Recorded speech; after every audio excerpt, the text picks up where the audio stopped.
dwarves had come to the edge of the ring where elf fires had been. It seemed that some good magic lingered in such spots which the spiders did not like.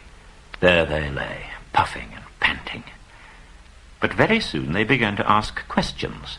Balin in particular insisted on having the Gollum story, riddles and all, told all over again, with the ring in its proper place. The light was failing as other questions were asked.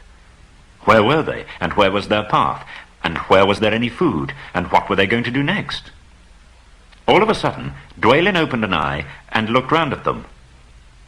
"Where is Thorin?" he asked. It was a terrible shock. There were only 13 of them, 12 dwarves and the hobbit. Where indeed was Thorin? They wondered what evil fate had befallen him, magic or dark monsters. Well, Thorin had been caught much faster than they had. He fell like a stone enchanted. Wood-elves had captured him. In the wide world, the wood-elves lingered in the twilight of our sun and moon.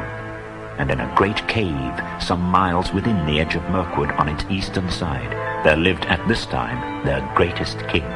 Before his huge doors of stone, a river ran out of the heights of the forest. The king's cave was his palace, the strong place of his treasure, and the fortress of his people against their enemies. It was also the dungeon of his prisoners. So to the cave they dragged Thorin, not too gently, for they did not love dwarves and thought he was an enemy. In ancient days they had had wars with some of the dwarves, whom they accused of stealing their treasure. Thorin was angry at their treatment of him, and when they took their spell of him, he was determined that no word of gold or jewels should be dragged out of him. The king looked sternly on Thorin when he was brought before him, and asked him many questions.